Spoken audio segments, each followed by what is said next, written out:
जय हिंद, वंदे मातरम। स्वागत है आप सभी का फेक एग्जाम जो यूट्यूब चैनल पर। दोस्तों, अगर आप बिहार सक्षमता परीक्षा 2.0 या फिर बीपीएससी शिक्षक भर्ती 3.0 की तैयारी कर रहे हैं तो ये हिंदी का प्रैक्टिस सेशन आपके एग्जाम की दृष्टि से अति महत्वपूर्ण होने वाला है। तो आपको सेशन में अंत तक बने रहना है और अंत में कमेंट करके जरूर बताना है कि 25 प्रश्नों में आपसे कितने प्रश्न सही हुए। तो चलिए सेशन को प्रारंभ करते हैं और पहला शानदार प्रश्न देखते हैं। अपने पैर पर कुल्हाड़ी मारना का अर्थ बताइए। अनाड़ीपन करना, आत्महत्या करना, खुद अपने को हानि पहुंचाना या फिर इनमें से कोई नहीं।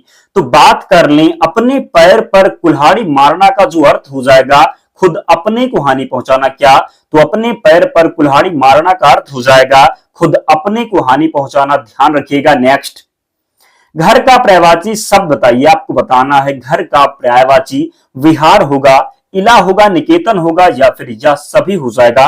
तो आप सभी को पता है जो घर का पर्यायवाची होता है ये निकेतन होता है, भवन होता है, आलय, निवास, निलय, ये जितने भी हैं ये घर के पर्यायवाची हैं। तो यहाँ पर निकेतन दिया हुआ है। क्या है? तो निकेतन दिया हुआ है। तो निकेतन जो है ये घर का पर्यायवाची हो जाएगा। और भी ध्यान रखिएगा, भवन होता है, आलय, निवास, निलय, गलती नहीं करना है। बात कर ले इला की, तो इला जो पर्यायवाची होता है ये धरती का होता है। किसका होता है? तो इला धरती का होता है। ध्यान रखना ताकि एग्जाम में प्रश्न पूछा जाए तो आपसे गलती बिल्कुल भी ना हो। अगला प्रश्न है, विकास की दृष्टि से प्राकृत की पूर्वकालीन अवस्था का नाम बताइए। पाली होगा, संस्कृत होगा, हिंदी होगा, अवहट्ट होगा। बात कर लें विकास का क्रम क्या हो जाएगा, तो सर्वप्रथम क्या हो जाएगा, तो संस्कृत। क्या?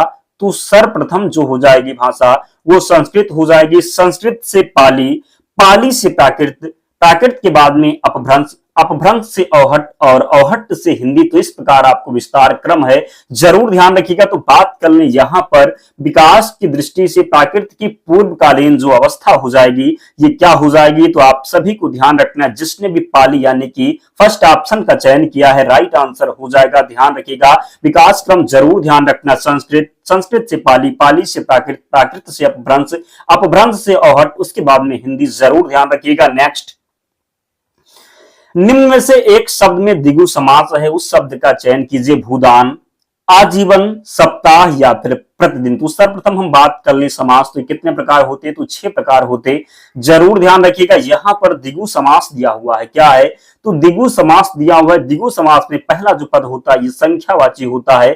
तो यहां पर सप्ताह दिया हुआ है तो क्या हो जाएगा, सप्ताह में द्विगु समास हो जाएगा। बात कर ले भूदान, तो जहां पर आपको उपसर्ग लगा हुआ मिल जाए वहां पर आप कौन सा समास लगाएंगे, तो अव्ययी भाव समास लगाएंगे। क्या? तो अव्ययी भाव लगाएंगे। तो दान में भू उपसर्ग लगा हुआ, इसलिए यहां पर जो है अव्ययी भाव समास हो जाएगा। जरूर ध्यान रखिएगा। जीवन में, जीवन में आ उपसर्ग लगा हुआ है इसलिए यहां पर भी अव्ययी भाव समास हो जाएगा।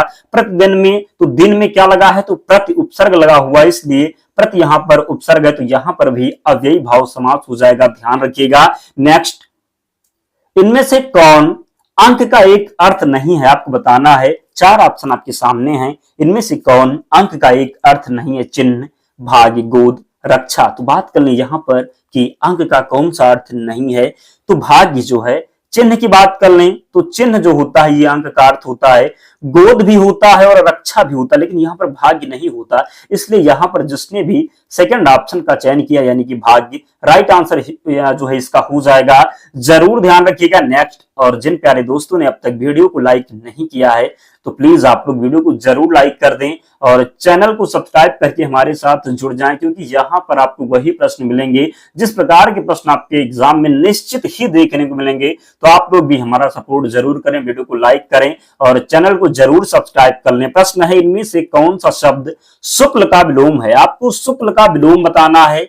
श्याम दिया हुआ है, कृष्ण है, उष्ण है और शीतोष्ण है। तो बात कर लें शुक्ल का जो विलोम होता है कहते हैं शुक्ल पक्ष और कृष्ण पक्ष। तो क्या हो जाएगा, यहां पर शुक्ल का जो विलोम हो जाएगा कृष्ण हो जाएगा। ध्यान रखिएगा, बिल्कुल ये प्रश्न बनता ही बनता है, एग्जाम में पूछा जाता है, कई बार पूछा गया है। तो जो शुक्ल का विलोम हो जाएगा ये क्या हो जाएगा, तो कृष्ण हो जाएगा। क्या? तो कृष्ण हो जाएगा शुक्ल का विलोम। ध्यान रखना है आप सभी को। नेक्स्ट, निम्नलिखित में से कौन अयोग वाह है? अयोग वाह को विसर्ग भी जो है बोला जाता है, कई बार हमने बताया है। तो विसर्ग दिया हुआ है फर्स्ट ऑप्शन में, तो क्या हो जाएगा निम्नलिखित में से कौन अयोग वाह है, तो विसर्ग हो जाएगा, जिसमें दो आते क्या, तो अंक और आहा जो होते ये दोनों विसर्ग में आते।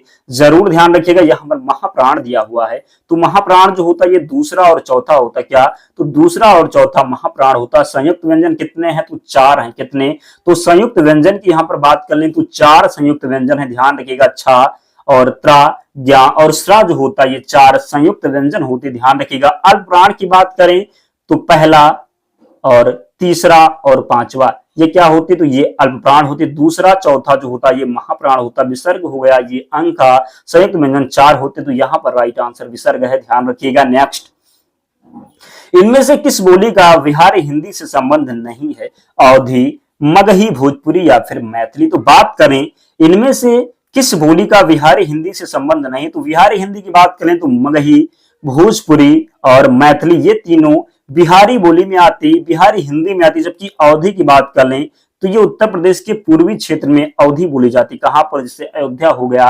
बाराबंकी हो गया, लखनऊ हो गया, गोंडा, बहराइच, यहाँ पर जो क्या बोला जाता तो अवधी बोला जाता। लेकिन यहाँ पर जो बिहारी हिंदी हो जाएगी ये मगही, भोजपुरी, मैथिली। तो राइट आंसर अवधी हो जाएगा, यहाँ पर नहीं दिया हुआ है इसलिए राइट आंसर अवधी हो जाएगा, ध्यान रखिएगा। नेक्स्ट, अनुनासिक का संबंध किससे है, अनुनासिक का संबंध किससे है, केवल नाक से, केवल मुंह से, नाक और मुंह दोनों से, या फिर इनमें से कोई नहीं।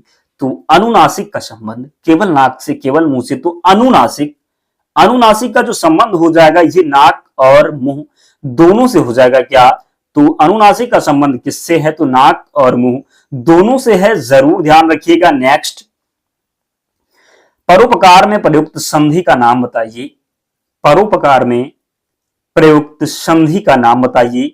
विसर्ग होगा, गुण संधि होगा, वृद्धि संधि होगा या फिर यण संधि हो जाएगा। तो आपको बताना है परोपकार में संधि। तो जब हम परोपकार के संधि विच्छेद करेंगे तो क्या हो जाएगा, तो पर, क्या, जब परोपकार का संधि विच्छेद करेंगे तो पर धन उपकार हो जाएगा। क्या, तो पर धन उपकार हो जाएगा, ध्यान रखिएगा। आ, क्या, तो आ प्लस उ मिलकर के क्या क्या बन जाएगा, तो औ बन जाएगा। क्या, तो ओ बन जाएगा, जरूर ध्यान रखिएगा। तो यहां पर जो संधि हो जाएगी गुण संधि हो जाएगी। क्या, तो गुण संधि हो जाएगी, जरूर ध्यान रखिएगा। नेक्स्ट, स्वागत में प्रयुक्त संधि का नाम बताइए। व्यंजन संधि, जन संधि, दीर्घ संधि या फिर वृद्धि संधि। तो जब हम स्वागत का संधि विच्छेद करेंगे तो क्या हो जाएगा, सुधन आगत हो जाएगा। क्या, तो सुधन आगत हो जाएगा। तो यहाँ पर संधि क्या हो जाएगा, तो सभी को पता है क्या हो जाएगा, तो यणी संधि। क्या, तो यण संधि राइट आंसर हो जाएगा, जरूर ध्यान रखिएगा। जब भी या वा से पहले कोई आधा शब्द आ जाए तो वहां पर यण संधि होता है, ध्यान रखिएगा। नेक्स्ट, जातीय का विलोम बताइए। सजातीय, अजातीय, विजातीय या फिर इनमें से कोई नहीं। तो जातीय का विलोम, क्या, तो जातीय का विलोम दोस्तों जिसने भी अब तक भी लाइक नहीं किया है प्लीज लाइक कर दीजिए। हम अगर आपके लिए इतनी मेहनत कर सकते हैं तो आप भी हमारा सपोर्ट जरूर करें, वीडियो को जरूर लाइक करें।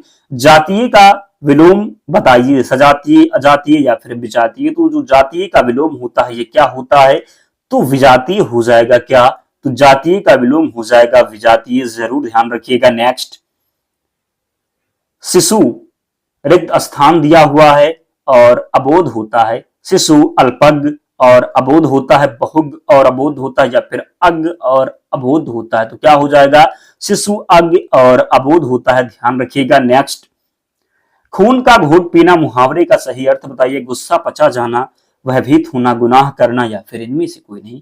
तो खून का घूंट पीना जो अर्थ हो जाएगा गुस्सा पचा जाना। क्या, तो खून का घूंट पीना का जो अर्थ हो जाएगा गुस्सा पचा जाना। आपसे एग्जाम में पूछ लिया जाता है मुहावरा जो है ये किस भाषा का शब्द है, तो ध्यान रखना है, गलती बिल्कुल भी नहीं करना है। क्या हो जाएगा, तो अरबी भाषा का शब्द है मुहावरा, ध्यान रखिएगा। नेक्स्ट, बाण का समानार्थी शब्द बताइए। सिलीमुख, तनय, दहन या फिर या सभी। तो बाण का जो समानार्थी हो जाएगा यानी कि पर्यायवाची हो जाएगा सिलीमुख हो जाएगा। क्या, तो बाण का समानार्थी हो जाएगा सिलीमुख, ध्यान रखिएगा। बात कर लें और जो है कौन कौन सा हो जाएगा बाण का समानार्थी, तो सर भी होता है। क्या, तो सर भी होता है, ध्यान रखिएगा, सर हो जाएगा।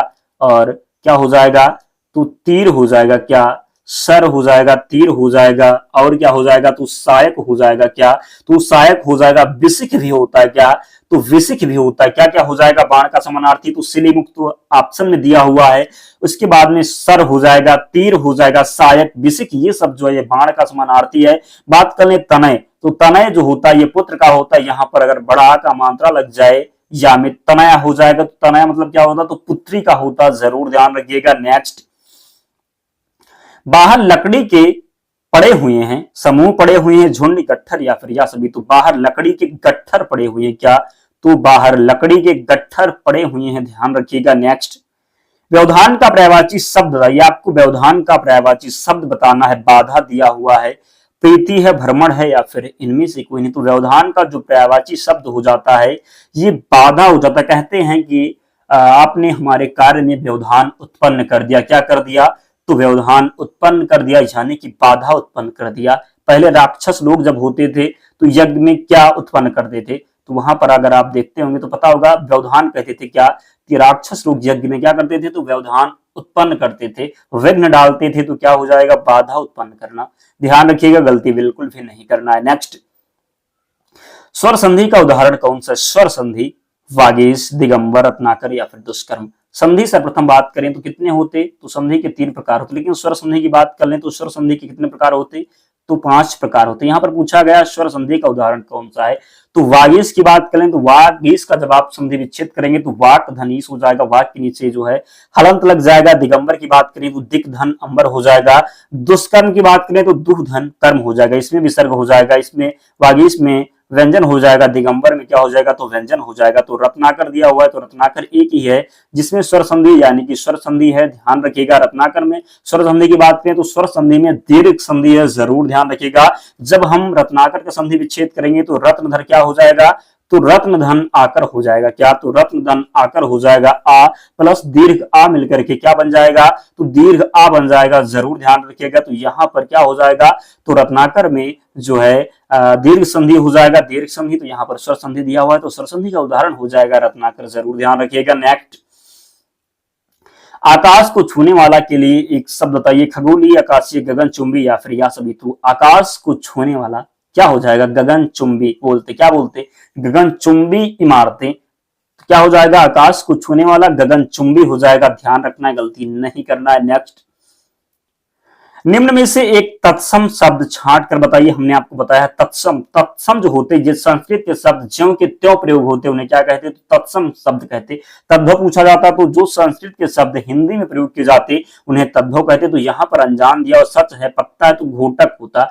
घोटक का जो तद्भव होता है ये घोड़ा हो जाता, क्या हो जाता, तो घोड़ा हो जाता। तो यहाँ पर जो घोटक दिया हुआ ये तत्सम शब्द है, ध्यान रखना है। नेक्स्ट, वह कार मेरी है वाक्य में कौन सा कारक का प्रयोग हुआ है, संप्रदान कारक, संबंध कारक, कर्ता कारक, अपादान कारक। सर्वप्रथम बात कर लें कारक। कारक के कितने प्रकार होते, तो 8 प्रकार के। कितने, तो 8 प्रकार के होते। कर्ता ने कर्म को करण से, अपादान से, संप्रदान के लिए, संबंध काकी के, संबोधन का जो हो जाएगा हे अरे। तो इस प्रकार आपको ध्यान रखना कारक विभक्ति। तो वह कार मेरी है, संबंध कारक हो जाएगा। संबंध में ना नी ने रा री रे, संबंध में क्या आता, तो ना नी ने रा री रे।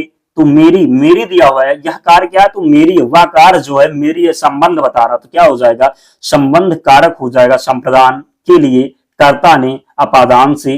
तो इस प्रकार आपको ध्यान रखना, अपादान में क्या मिलेगा, तो अलगाव मिलेगा। आपको एक उदाहरण जो है अपादान का कमेंट बॉक्स में जरूर लिख करके दिखाना है। नेक्स्ट, अवनी का विलोम शब्द बताइए, अंबर, सितारा, धरा या फिर इनमें से कोई। तो अवनी किसका पर्याय है, तो अवनी बोलते पृथ्वी को। किसको बोलते, तो पृथ्वी को बोलते। तो जो अवनी का पर्यायवाची हुआ क्या बोलते हैं, विलोम हो जाएगा, तो अंबर हो जाएगा। अंबर मतलब क्या होता, तो आकाश होता। धरा तो दिया हुआ ये अवनी का पर्यायवाची ही है, ध्यान रखिएगा। नेक्स्ट, व्युत्पत्ति के आधार पर संज्ञा के कितने भेद होते हैं, यहां पर 2 प्रकार से प्रश्न बनता है। कितने प्रकार से, तो 2 प्रकार से, गलती नहीं करना है। जब आपसे पूछा जाए व्युत्पत्ति के आधार पर, किसके आधार पर कि जो है किसके आधार पर, तो व्युत्पत्ति के आधार पर, तब आप कितना लगाएंगे, तो 3 लगाएंगे। कितना, तो व्युत्पत्ति के आधार पर जो संज्ञा होती है, संज्ञा के कितने भेद होते, तो 3 भेद होते। लेकिन यहां पर अगर प्रश्न होता कि रचना के आधार पर संज्ञा के कितने भेद होते, तो 5 होते।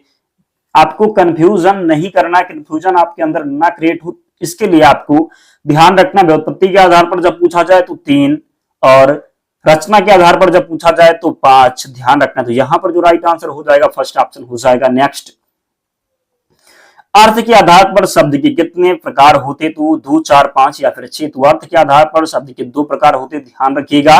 नेक्स्ट, इनमें से कौन सा शब्द कसरत का अनेकार्थी, अनेकार्थी का मतलब कह सकते हैं पर्यायवाची आपको बताना है। कारखाना दिया हुआ है, साधारण है, व्यायाम है या फिर इनमें से कोई नहीं। तो इनमें से कौन सा शब्द कसरत का समानार्थी शब्द है? कारखाना, साधारण, व्यायाम। तो कसरत का जो अनेकार्थी हो जाएगा क्या हो जाएगा? तो व्यायाम। क्या? तो कसरत का जो अनेकार्थी हो जाएगा ये व्यायाम हो जाएगा। ध्यान रखिएगा दोस्तों, 25 प्रश्न थे। कितने प्रश्न थे? तो 25 प्रश्न थे। आपको बता करके ही जाना है कि 25 प्रश्न में आपसे कितने प्रश्न सही हुए। कमेंट करके जरूर बता करके जाएं।